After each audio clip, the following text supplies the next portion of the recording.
Stop messing around, stop fooling around, stop delaying, stop procrastinating. Get up, get out, get it done.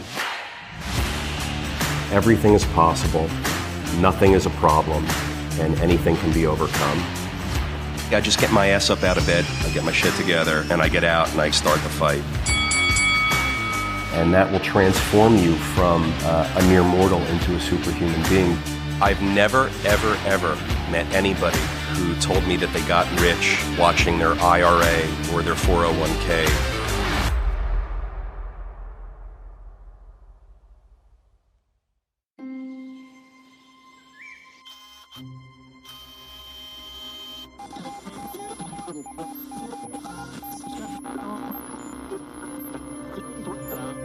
Welcome back, Peter. How's it going? Hey, George. I'm great. Good to see you. You look very shiny today. Thank you so much. I appreciate it. Shaved just for you. Yeah, we're happy local summer. I was so depressed, I left the place where I stay over the summer. You go over a bridge. Yeah. And it was Labor Day Monday, and I was so depressed because I never have done that on Labor Day Monday. I'm always like, no, I'm not going to do Monday. Yep. I'm going to go back later in the week, or I'll stay through the week, or, fuck the world. Like, Totally. I can stay. Yeah. I left Labor Day Monday, and I left the bridge, and I felt it. It weighed on me. Yeah. Now I hear that. Yeah. But now I'm back to reality. Back to the reality. Life goes on. Getting after it. No, totally. Yeah. I was wondering, we usually do a tweet, but today I was wondering if you wanted to read this quote that we have here and react to that. We'll start off that way. You'd like me to read a quote? Yes. Yeah. I'll read a quote. So the quote is, and I love this one because it's from John Rockefeller, and I've seen this before. So he who works all day has no time to make money. So this is what John D. Rockefeller said way back when, and he even then understood the distinction between working and making money, right? It's not a new concept. It's so interesting to me that these things that were ideas and concepts before the world socioeconomically has evolved to where it is today, where things are divisive and people want to know how to get ahead and people want to succeed and people come to the United States to have opportunity. This is someone that saw all of this years ago, decades. So I've always felt that there's a major difference between working and making money. I've always felt like to make money, you needed to do other things than work. You need to invest, you needed to own stuff. Like I saw the people who were making lots of money were owning things. When I grew up, it was before the technology era. And so the people that I knew that were making a lot of money were the real estate guys and people that owned companies. I didn't know any techies, and we didn't have any people that started Facebook or people that started an app and sold it or people that started an Amazon, right? That didn't exist when I was a kid. So what I saw was that you had to own stuff to make a lot of money. And until you did, you were working and probably working really, really hard. So I saw that when I was a kid, but I wonder how many people out there recognize that and see that today. There's a difference between working and making money, and there's a difference between people that understand that. People that understand that difference are, I think, two different breeds of people. Yeah, well, and we've talked a lot before about school, how school conditions you a particular way. And a lot of times, when you're in school, you feel like, well, I'm busy, I'm doing the work, and so that must be enough. When in actuality, it's not actually connected to the value that you're creating necessarily. And so it's one of those things. Yeah. One of those things. Totally. All right. Well, thanks for putting this up. I'm 100%. I'm a fan of where this quote tries to go. And I've heard his book, or not his book, but there's a book about Rockefeller, Titan, that I've been meaning to read. Titan. It's apparently very huge, but I haven't read it yet. So this next reaction is from Ramit Sethi. This is the video one. So. Okay. This phrase, don't pay your landlord's mortgage. Don't pay your landlord's mortgage. It's one of the most common phrases. When people talk about renting versus don't rent because you're paying your landlord's mortgage. I think it's actually designed He's going to break it down. Let's see what the resentful, breakdown is. Angry. And indignant. Why should I pay someone else's mortgage? Why should I pay someone else's mortgage? They're getting rich off of me. Why shouldn't I get rich? Why shouldn't I think I'll get just buy rich? my own place. Okay. Go buy your own place. The problem is that logic is very stupid. Well, why don't you feel guilty about paying your local restaurant owner's mortgage? Right. Or the car wash down the street? Right. Why don't you feel guilty about making anybody who owns any business that you shop at or consume a service from? Is that this Why don't you feel guilty about that? Engineered so that you feel resentful about the rent. Well, look, and now you get into the landlord-tenant relationship, the historical, the stained landlord-tenant relationship. It's because of attitudes and comments like this, where people will say, don't be a renter. All you're going to do is make the property owner rich. You're going to pay his mortgage. Well, maybe not. You could go out and get your own place and do it, or you could work up to a point where one day in your life you might be able to do it. But you have to live somewhere. So either you're going to rent or you're going to own. And we've talked endlessly about how consumers are changing the way that they consume housing products and housing services. And what used to be considered the American dream of home ownership maybe is morphing into something really drastically different than what it used to be. And now people are finding all sorts of new ways to consume housing. Maybe they're going to be renters, maybe they're going to be homeowners, maybe they're going to have a mobile home or an RV or drive around the country in a van for 5 years, or they're going to have some hybrid version of owning and renting or rent to own, or all sorts of new things are coming out now. I mean, George, the banks are making it easier for people to borrow and put less money down so they could have easier access to home ownership.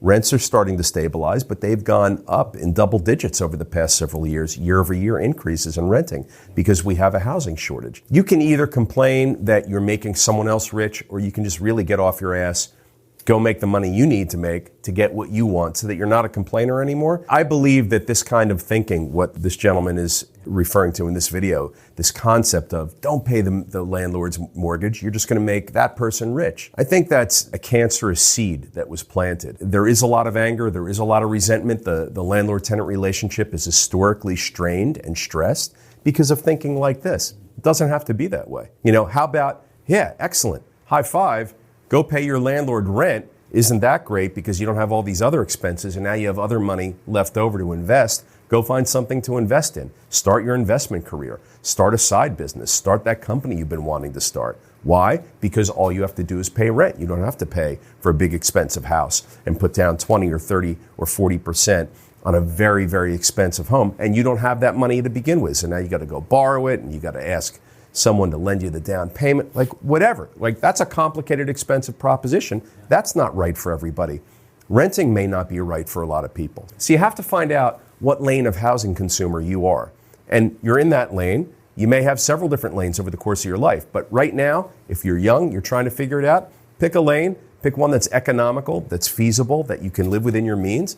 Live wherever you're going to live and get going. Get busy, man. It's funny, you mentioned the different kinds of American dreams and you were talking about, driving around in a van. I feel like what I know about you with the Dude Ranch and the Berlin Wall and all these things, I feel like when you were younger, in your 20s, I feel like now if you're coming up, you would be into that van life experience. I lived out of my Chevy Blazer. You did? For a while. Yeah, that makes sense to me. Yeah. That didn't surprise me. Guitars, clothes, food, everything was in the back. You just drove around. Yeah, you're ahead of the time. Yeah. Cool. All right, we'll head to the table. Thanks, George. Thank you.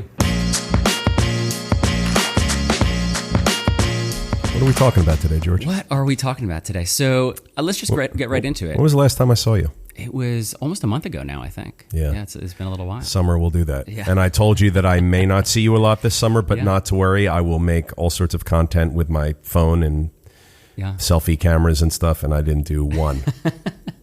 And do one. Well, but you experienced the summer, which is probably more important. Summers are extremely important to me. Mm-hmm. I need my summers, man. Yeah. I think that comes from growing in Jersey. It's one that comes along with it. It's so important to me. Yeah. This summer was the first kind of normal summer that I feel like I experienced since pandemic. That 2021 was actually very challenging for me to kind of, as everything opened back up.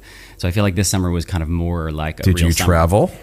I did a little bit. I mean, I traveled to England before the summer, but we did a little kind of workcation experiment. I went down to visit my in-laws and worked in the morning and hung out with them at night, and that was beautiful. Where was that? They're in Punta Gorda, so about the Fort Myers area. Okay. And that was really nice. Great. And I mostly just tried to get to the beach more than I did last year because, that's always the goal. It is. Yeah. So I was wondering if you want to get into it with. You had sent me a little while ago this video from Gary Vee, I think it was, and it was talking about investing as like fashion, like that people under 30 are investing. I remember. Now. Yeah, like there's this concept of engaging in like a pop culture way. I was wondering what your thoughts were on that and kind of. I remember this piece. Yeah. Maybe you could put it up here, put a link to it, because I would like for other people to see it. Absolutely. If you go look at TikTok accounts of 15, 16, 17-year-olds, you have 16-year-olds that have in their bio, investor. And I'm like, this is profound. What I'm seeing is a bigger combo. The rise of people saying, I'm an investor too, and then the rise of what they want to invest in. So now you've got 15 to 30-year-olds that think about investing, but they don't want to buy a one-family bedroom and make recurring revenue on rent. They want to buy a pair of Nikes that are going to go up 2x. They want to buy John Morant rookie cards. They want the NFT to put in their social media profile, and they want it to go up. That's very different than buying 75 shares of Turner, because investing is now more pop culture and fashion. Everyone now sees it as a viable cultural thing you do, and they just are gonna do it in new stuff. So alternative investments, that is a big deal, and it hasn't begun. When I was a kid, being an investor was something that was reserved for the elite few. Like, you could be an investor if you were an investment banker, if you were a Wall Street person. You know, otherwise it was like doctors and lawyers like having a stockbroker, and they would call the stockbroker and they'd make stock trades or have a stock portfolio. Now, today, investing has become so broad and so widely accepted as something that people aspire to be. So now what you have is every young person in the world, if you go to their social media account and look at their profile, they all say investor. Yeah. Which I think is funny but good. And, you know, what do you invest in? And you'll get a lot of different responses. And the reality is that a lot of young people aren't really full-time investors. Most of them aren't. And maybe they've invested in some crypto or something NFTs, something. Yeah, for not a lot of money or whatever. But the point is that it's now something on people's radar, which is great. This is what they don't teach us in school, is to be an investor or to want to be an investor or how to be an investor, so that it's showing up on young people's social media profiles. I think, you know, whatever about that. It's good. It's a good thing. Now, here's where it's not a good thing, is if everyone out there thinks that they can be an investor and they don't deploy basic fundamental principles. They don't learn how to be a good investor. We've talked about this a lot here, George. Yeah. Like anything in life, like a great baseball bat swing, like being a ballet dancer, like driving a car, there are right ways and wrong ways to do it. And there's fundamental and basic principles that you have to learn as a foundation for investing or any discipline. So I hope that all the young people out there that have investor noted in their profile on social media are actually taking the time to learn how to invest correctly, safely, securely, and to do it in a way that's going to be good for them, not in a way that's pop culture status for them, where they can show their profile to someone and be like, I'm an investor, and like think that they're impressing someone, because you won't impress anybody and you're not really an investor. But look, if you're interested in investing, great. That's what we're here, to promote, 100%. Is learn about how to do it and get active doing it. So I think it's a good thing. I like the proliferation of investor in our society. I like how it's just become something that's trickled down and kids want to do it. It was something that kids never thought about or wanted to do. Same with being an entrepreneur. Yeah. Being an entrepreneur was something that was like, if you were an entrepreneur back when I was growing up, it was almost like you were unemployable. So you had to be on your own because no one else would want to deal with you or have you. And now everybody wants to be an entrepreneur. It's like driving me nuts. Yeah. But and like investing, go be an entrepreneur, but do it the right way. There's basic principles and there's foundational things that you need to learn and understand and really digest and have as part of your DNA if you want to be an entrepreneur. A lot of people say, I'm going to be an entrepreneur. And they go about it like they're going to a food court in a mall, and they're like, I'll try this, and they don't. Yeah. You really have to have core stuff in your DNA to be a successful entrepreneur. Otherwise, you're just going to be a floundering entrepreneur. But I think the more you can learn about investing, the more people who are investing and talking about investing, and if you're talking about investing with your family, your friends, maybe you're part of an investment club, maybe you have Robinhood app, or maybe you have Happy Nest app, or maybe you have one of these apps that give you access to investing in things where that didn't exist before in your life. It's all good. Just be responsible about it, but learn how to invest wisely, learn the basic fundamental principles. There's lots of places to consume and get information on how to be an investor. Make sure the source is credible. And just read up on it and learn about it and get started with $100 or $10 or whatever. But I promise you, the more you think about investing and the more you think about what to invest in and how to do it correctly, and it doesn't matter the amount of money you have, but the more you think about it, the better you're going to become at it, and it's going to put you on a path. So I think it's a good thing. There's this nonprofit research group out in Harvard called Opportunity Insights. They recently conducted a study that seemed to show high correlation between upward social mobility and the relationships that you have with high net worth individuals. Wait. Yeah, sure. Harvard researchers did a study and concluded that there is a high correlation between... Give it to me again? Yeah, high correlation between upward social mobility, so like making more money, and being friends with high net worth individuals. Wow, George. Yeah. And this was a Harvard study. Yeah, indeed. So what are we talking about here? Because they didn't have Harvard back in caveman times, but the cavemen knew that if you wanted better stuff in life and social mobility, you had to know the right people. Right, this essentially affirms that 5 closest friends. Oh, theory. It affirmed this Harvard study affirms that. So these studies, I always love these studies. Research shows, studies find, like, how do you conduct a study like that? Like, I don't know. I'm not the smartest tool in the shed, but I know that I'm going to have more upward social mobility if I hang out with high net worth people and successful people, and hopefully they're cool and not annoying, and I can hang out with them and actually legitimately enjoy my time with them. But humanity has been social climbing since its inception. Since we turned from apes into people, we've been socially climbing. Yeah. And even the apes were social climbers. But Jane Goodall talks about that all the time. So, like, I don't know what the study is that they did at Harvard, but sure. I agree with that. Yeah. And what was the trunk of your question so that I can tie it all together? I think my question was, how are you intentional about making those connections, designing your life in order to be in contact with high net worth individuals? Well, for me, George, I make it a priority to be around people who I love and respect and care about. Yeah. If they're high net worth as well, that's a bonus for me because I'm in the business of dealing with high net worth people a lot. I make it a point to be around high net worth people. I seek them out. I go to events, I go to gatherings, I go to universities. I'm around large groups of people all of the time, conventions, you name it. I'm always seeking out the top. I'm always seeking out the best, the most successful. I don't know if someone's high net worth or not, because I think what I learned as the son and grandson of a retailer is you can never really judge a book by its cover in that way regarding money. So if you have in this case, my father and grandfather had a store. People would walk in and some were dressed very nicely and never spent any money, and some were dressed not nice and ratty clothes or whatever, and they spent a lot of money on something. So you can never really judge. So I don't judge based on looks, but I do have an interest in being around high net worth people because I'm in a business where that requires me to interface with people of certain net worths.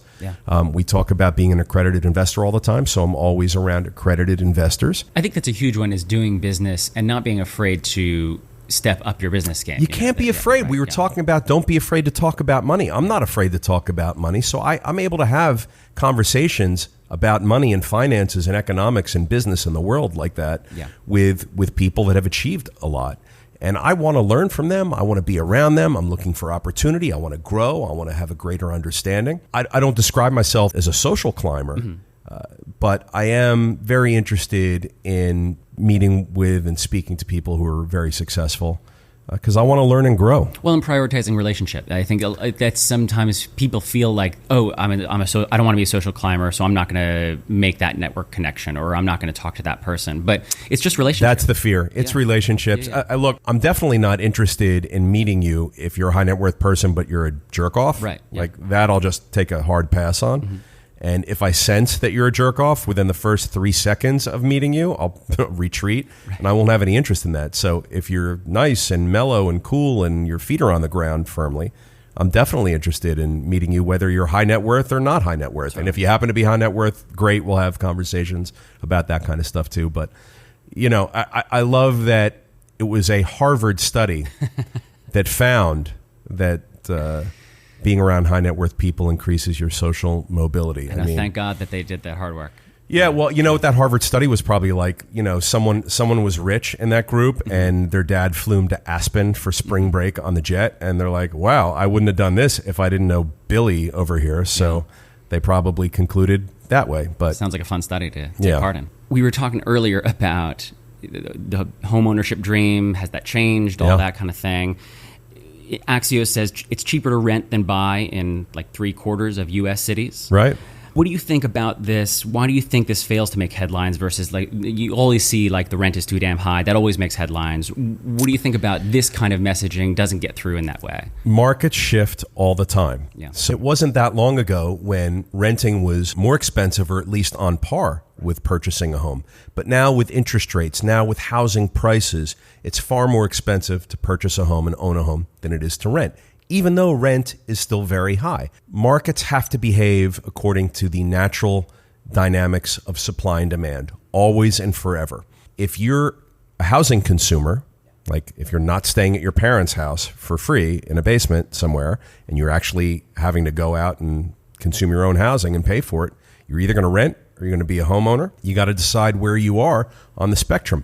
It's based on your means. It's based on your income. It's based on your situation, your age, what you need out of life. Young people today, I say this over and over, George, young people today want flexibility and mobility. They want the opportunities to move in, move out, change where they live, move to a different city, move out to the country, move back when it's good for them, work from home, work for an office, hybrid, whatever. But the way we consume housing is completely changing right before our eyes. So young people today have to figure out what their housing needs are and then consume those needs. Right. There's older people that I know that are in their 70s and 80s that are having to figure that out too. They own homes, they're big homes, they want to downsize. There isn't a lot of options for them to downsize into because of interest rates and because of rents and because of pricing. So everybody, not just young people, everybody is priced out of different portions of the housing market. Why don't we hear about this? You know, it's a good question because the media, I think, likes to take a zinger and they like to spin it and shoot it right in our faces. Just like, hey, don't go and rent from that person over there. All you're going to do is make them rich and pay their mortgage. Like, that's a zinger, right? It's not really meant to be framed as a negative, dissuasive thing, yet that's what it is. And it's a bit unfair, and that's what media does. So I think that we don't hear a lot about what different options are and what the impact is on housing affordability and unaffordability to different age groups, because everyone's feeling it in different ways. Right. People that make a lot of money feel it a lot less. People that don't make a lot of money have to figure things out. And it's not just easy all the time. Like if you're a young person, maybe you have options that older people in their 70s and 80s who are retired and looking to downsize that they don't have. You have to find where you sit and where you fit in the housing consumption spectrum, and you have to consume the right product that's good for you and within your means. To frame it in a way that's like, we don't hear about it, or it's cheaper to rent than it is to buy, you know, that would only fuel different fires and come into play with agendas. I don't know. It doesn't seem like a rational or reasonable way to have the conversation about housing economics. Yeah. I think you got to talk about how, hey, it's cheaper to rent than it is to buy now. And that's why we're seeing an uptick in renter demand. Yeah, which is so interesting because like home ownership, I was going to bring this up later, that home ownership was the exception and not the rule not too long ago. Like there was this article by Get Rich Slowly saying that in the 1950s, that was really the beginning of that concept of, oh, let's buy a house. That's normal. Yeah, everyone should that's buy right. a house. Otherwise, before that, it was not necessarily the norm. You make an amazing point. Yeah. It wasn't until post-World War II euphoria where people came home from all ends of the earth. They came home from the war. They nested in the United States. They wanted to build families. The Industrial Revolution was just taking off. Automobiles, construction, electronics. I mean, everything was in its infancy. There were jobs everywhere. People could live anywhere they wanted. It didn't matter if you were a teacher, a plumber, or a doctor, or a lawyer. Sure, there was different price points in nicer neighborhoods and less nice neighborhoods, but everyone could afford a home and everyone had a job. Now you fast forward to now, and the world's a different place, and not everyone can afford a home. But what did they do before the 1950s? People rented. By and large, the significant majority through history rented their homes up until you got to the 1950s. This was a result of a lot of things. But really, when you think about it, homes weren't built for consumers because we could rent them, right? We rented them before they made banking products that allowed us to buy our own homes. So I think that the housing and home ownership dream And fantasy is more a result of banking policy and government policy that promoted consumers purchasing their home and using a 30-year mortgage to do that. Because those 30-year mortgages are built for the banks. They're banking products. Yeah. They're not there to help us. Sure, they help us. They give us buying power and they get us into things where if we don't have 100% of the cash in our bank account to write the check, we need a mortgage. But they're really mortgage products and banking products. And there's a $1 trillion industry that's built around home mortgages, us borrowing money from the banks to buy homes that we live in these homes. Now, coinciding with the 50s and 60s is like the boom of marketing and the ad men. Completely. So then you have that whole... So you want to know what changed in the 50s and 60s? Yeah. A lot, but you got to look at government regulations and policies. You got to look at banking policies and the products that the banks were putting out there and what they wanted us to do with the money, right? We were depositing money in the banks. Remember, when we deposit money in the bank, what do they do with it? They don't just let it sit there in the vault in the back. They lend it out.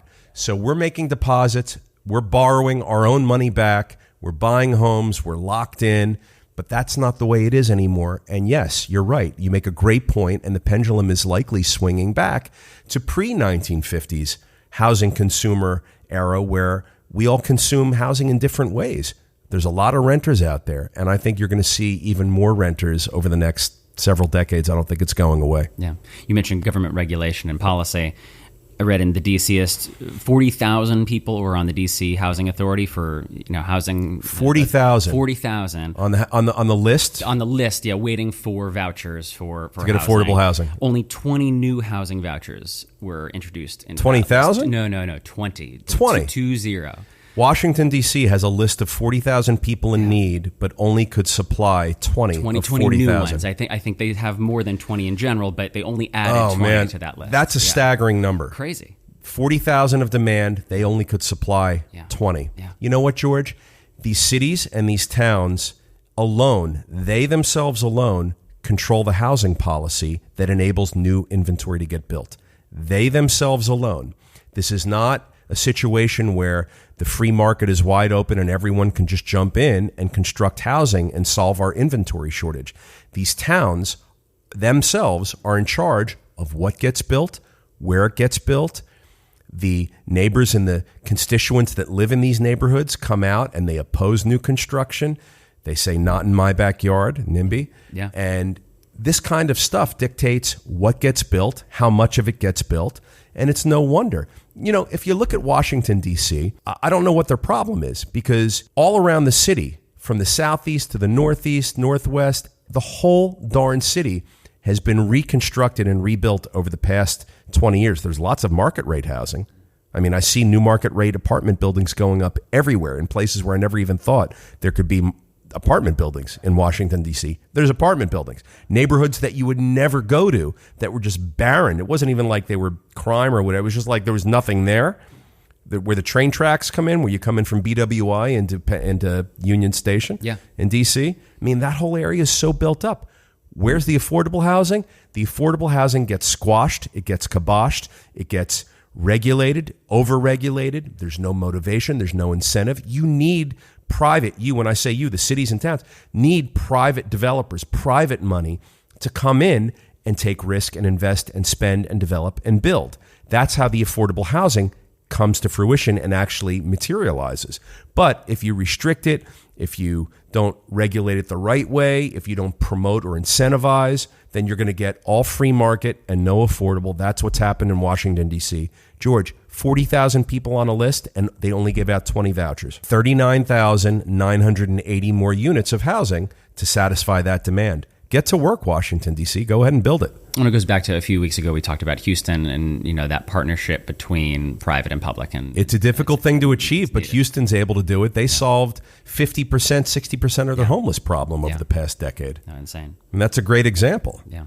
But that's an amazing number where there's 40,000 people who need affordable housing. They only awarded 20 vouchers. Yeah, no, it sounds like a mistake. It sounds like you read. It's the mistake, like you read it off like it's a typo. Right, yeah, exactly. Yeah. Like, how can that happen? I know. Yeah, wild. But listen, I got to say it again. The leaders in our cities and states and towns alone are in charge of how much housing production can get built. We have an inventory shortage. We have a production shortage. You have to stimulate the production of new inventory. The only way that happens is if it starts at the top and trickles down, and the leaders and city councils and governors and all the people in charge of setting policy set policy that allows housing production to occur. Without it, we're never going to build anything. You know, I saw that this year there's 420,000 new apartments coming online in our country. And it's the first time the number's been that high since the 70s. So there's something happening out there. But how much of that 420,000 is affordable? Probably not much of it. So it's going to be market rate housing. So we need to build more affordable housing. New York City alone is building, I think, 25 or 28,000 units of housing. Yeah, in the last few months, it's been crazy. It's been crazy, but everyone's rushing. You know, this is interesting. In New York City, everyone's rushing to get their permits in because there's a very favorable tax code law that's expiring. Right. So if you don't get your permits in and approved before the expiration of that code, you're subject to these taxes. So you want to build before the taxes come in. And that's the motivation, and that's being done in New York City. Right. But, you know, speaking of New York, in the past 12 years, New York City built like 165,000 units of new housing. Right. So that's great. It sounds like a big number. Yeah. The population in New York increased by 650,000. Wow. So they're not keeping up in pace. And I say that as an example because that ratio, that relationship of built supply to what the actual demand is, that disparity exists everywhere, not just in New York, everywhere. Yeah. It's amazing. We can't build enough. We can't build enough of it. Yeah. And it's all about the restrictive legislations and policies that our leaders are imparting. Everyone has an environmental slang. They've got an affordable slang. They've got an angle where they want to preserve and parks and open space and green space and changing from number 6 oil to number 2 oil and then changing from number 2 oil to gas or changing from gas. My God, Newton and Brookline, no gas. You have to build a new multi-million-dollar home in Newton or Brookline using all electric. There's an environmental issue that we all have to talk about and address, and we have to participate in a solution for sure. But to dictate that you can't build unless it's electric, I mean, homes aren't going to get built. Buildings aren't going to get built. Electric is not the cheapest way to fuel multi-housing. Yeah, it's a lot of broad brush solutions for something that requires a lot of nuance. Yeah, but look, this environmental thing, climate change, it's a real thing. And people are just like throwing mud against the wall to see what sticks. 100%. I don't blame them for trying, but my point is, George, policy dictates the result. Yeah. We need better housing policy, housing incentives. We need to build way more than what we're doing. Of all price points, not just market rate, but it's got to be affordable. It's got to be mid-price. It's got to be market rate. It's got to be in all these locations, coastal, center country, everywhere. And we need a lot of it. And we need it now. And we can't be like, green lighting a project or two or ringing the bell when 20 new units come online. Aren't we great? No, you're not. You really got to move the needle. And the only way to move the needle is to do broad sweeping, highly impactful projects that can result in thousands and thousands and thousands and scores of thousands of new housing product coming online. And I don't see every state everywhere enacting policies like that. I mean, Texas is building a lot of stuff. New York's building a lot, but they're not keeping up with demand. So, it doesn't matter. Yeah, how much is actually doesn't matter. They're not keeping up with demand. Yeah. You want to balance out prices. You want to reduce pressure on housing, on rent and cost of ownership housing. Build more inventory. Yeah, no, totally. We were just talking about New York, and I saw this headline about renters buying co-ops for like $2,500 in Chelsea, which seems crazy in and of itself. We can talk about that, but really what I wanted to ask first is, what's a co-op? This is, again, the rookie George question. What's a co-op? Yeah, what is a co-op? It's a cooperative. Does it work? Yeah, how does that factor into the real estate world and your world? Yeah. What's a co-op? So a co-op is a company that owns a building. And when you own a unit in the building, you don't own the fee simple real estate. You own shares of the company, and the company owns the building. That's what a co-op is. Yeah. And then everybody is a shareholder in the co-op, and your neighbors are shareholders. You're a shareholder. You all have to pay your own portion of the taxes. They measure the square footage of your unit, and they give you a percentage of the tax bill that you have to pay, and they give you a percentage of the common area and maintenance heating bill for the building that you have to pay. and then you're in charge of your own interior space, as if it were yours and you owned it like a condo or a piece of fee simple real estate.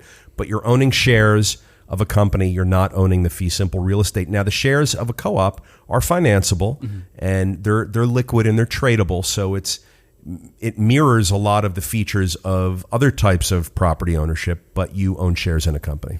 Interesting. But for me, what I think is interesting is that you didn't focus on the fact that, you mentioned it, but there's people buying $2,500 co-ops in Chelsea. That did how many to me people? too, but the market at large, or like 2 people? I think it was 5. 5 people. So it's not the market at large.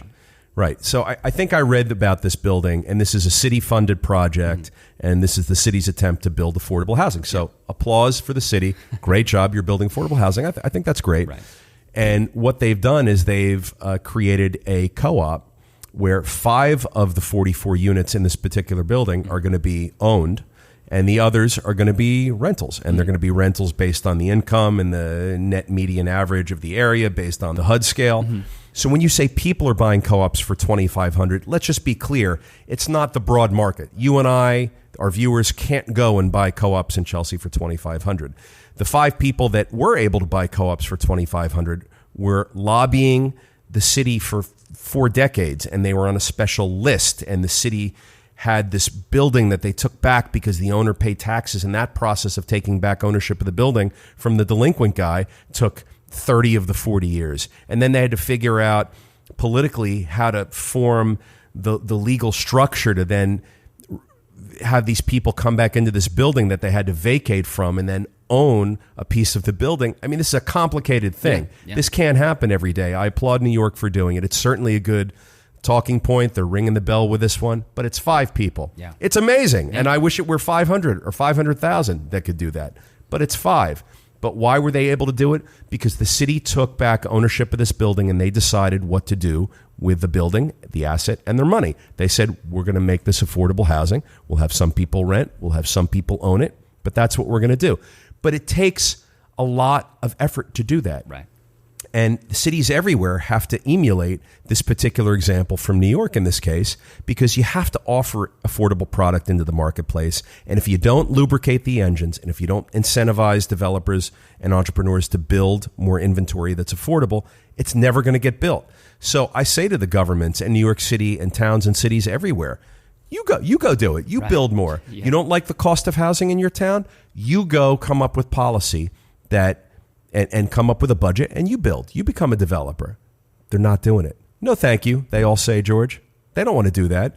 They don't want to be builders. They're too busy running a town, whatever that means. But that's the answer. You have to build more, and the cities and states and towns need the private sector to come in and do it because they won't do it themselves. That's about what I got. I was wondering, do you have anything else you want to touch on, discuss before we move on to Q&A? Well, I'm surprised you haven't brought up Adam Newman and my gosh, I forgot. And the investment that he got. It's old news at this point because that was several weeks ago now. By the time our viewers see this, but we haven't seen each other since. You and I haven't seen each other. Yeah, it was really crazy. But all right, here's what I'm going to say about that. I've spoken a lot about how housing is being consumed in new and different ways. A lot lately, I've been saying that.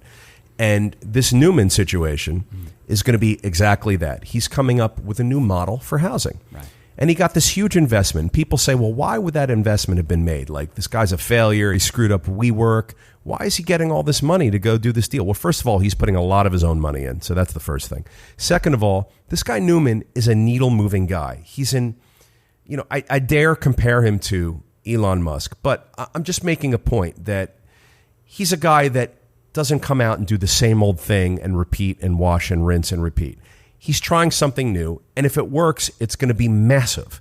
And if it doesn't work, it'll be a loss for the investor, but it's not going to impact us as a society or consumer. But the payoff is so disproportionately outsized to the risk in this particular case that, he got $350 million from a very credible source. So as we watch this story with Newman and what he's doing with housing and apartments and buildings and real estate, we're going to see other examples of how we as a society are consuming housing in new and different ways. So, George, this is all happening because it's too expensive to buy, it's too expensive to rent. You want to get out of your mom and dad's house and get out of the basement. There's no other option in between. So there's got to be some solution, right? There's got to be something else other than rent, too high, buy, I can't afford it, or live with my folks, right? There's got to be something else. So this Newman thing is going to be just that, right? And it's going flow, yeah. it's going to be interesting to watch. Yeah. But we're going to see people consume housing in all sorts of new ways. There's going to be hybrid rental ownership. There's going to be lease with an option to purchase. There's going to be purchase with an option to turn around and lease out. The tax incentives, the government's going to have to get involved and change the tax code a little bit to incentivize us to do these things. But it's going to be a very interesting party to go to. So I'm psyched for that story. Do you feel like WeWork was a good idea and just mismanaged, or do you feel like I think WeWork was a great idea. Yeah. And it's still, communal office and shared office is still a great idea, and it's still very robust all over the world. George, I think the problem with WeWork, yes, it was a little mismanaged. It was a little cavalier with the money. Every business can grow at a certain rate. Once you've achieved the maximum rate of velocity of growth for that business and you've exceeded that rate, you're actually going backwards and doing yourself harm. You're burning through cash resources way too fast, so then you have a capital demand issue that you have to address. The markets may not be there to supply you with the capital that you need. You've got a human resource issue because growth takes people. If you don't have the right people or the right number of people, you're going to be constrained from a human resource perspective.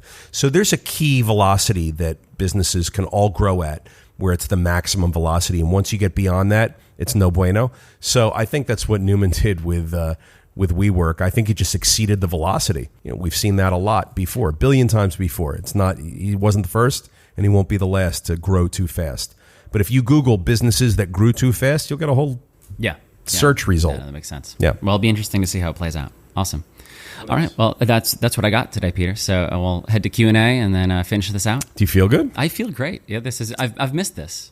Yeah, I missed it too. Yeah. So. Did you work out a lot this summer? Oh yeah. You ran? Obviously, ran 3 times a week. Lifted. I lifted today. Wow. Yeah. So I'm always doing that. I need to do that. Yeah, how's your plank going? It's better than it was at the beginning of the summer. There you go. That's all you can ask. Yeah. Or that's all I'm going to ask. Plank you later. Plank you later. Plank you very much.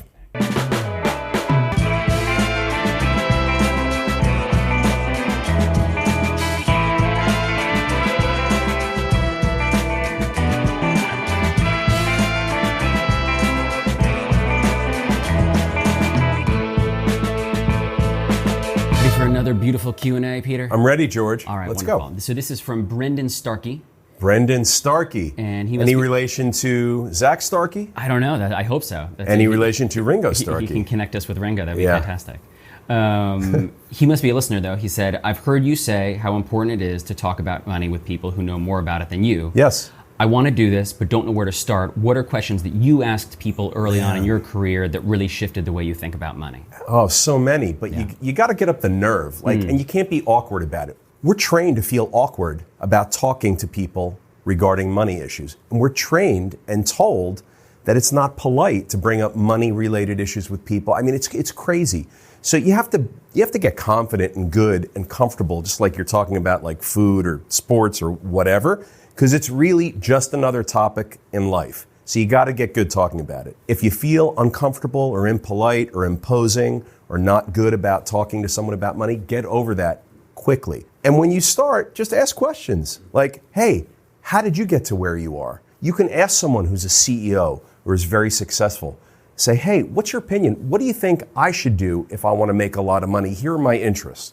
Or like, hey, whatever. You got to ask questions. And people who are successful, who are older than you, are generally really happy to share and give back and teach you these things and answer these questions. You got to get comfortable talking about money with everybody. Hey, what do you make? I make this much. I really want to make more. I'm trying to get on a path to making more. Or I haven't started investing yet. I'm looking for things to invest in. What can you recommend for me? I have maybe $10,000. What would you do if you were me? Things like that. You got to do that. You have to engage in a dialogue and a discussion. We don't talk about it in the schools. We don't talk about it at work. But these are exactly the places that we need to be talking about this stuff. So wherever you are, whatever your environment is, if you're working, if you're a student, if you're already out in the world on a path somewhere, get really good and comfortable talking to other people about anything and everything related to money. George, you can ask them, hey, what interest rate are you paying on your mortgage at home? I just refinanced and I'm paying 6%. Sounds high to me. Or you can say, I'm leasing my car. The dealership has a 0% lease plan. I think it's pretty good. I'm going to do it. Engage in discussions about anything and everything money. What the costs of things are, where the best deals are, how to make more money, how to be around people that are wealthier and more successful than you so that you can absorb and make more money yourself. All that stuff, you got to dive in. It's a big pool, but you got to dive in. A lot of us just sit back and are like, oh, like we won't talk about money, or I'm not going to ask him anything. I don't want to seem like I'm rude or I'm out of line asking someone else about money. It's all bullshit. Go ahead and ask, get a conversation going, and get really comfortable talking about money. You got to. It's also a process that never ends. I mean, you know, it's be tempting to think that, oh, Peter Siegel knows everything about there is to know about money, but tomorrow you're talking to Fred Beans and talking to all the other people about things that no one knows everything about money. Yeah. So you got to talk to everybody about money. Seek the knowledge, get good at it, get really comfortable at it. It's muscle memory, it's a reflex, so the more you do it, the stronger and better you're going to get at speaking about money. I promise you, try it. If you're a shy person, if you're not really someone that likes to talk about financial things at parties or with other people, try it. Try it for a month, see what happens. You're going to get really confident and really comfortable talking about money. And I'll tell you what, if the conversations you're having are about how little money you have and how little money you're making, watch what happens to your mindset. You're going to get pissed off that you keep saying that you're the low man on the totem pole financially. You're going to want to change that, I bet. Yeah, fantastic. All right, well, thanks so much, Peter, and I'll see you next week. Thanks, George.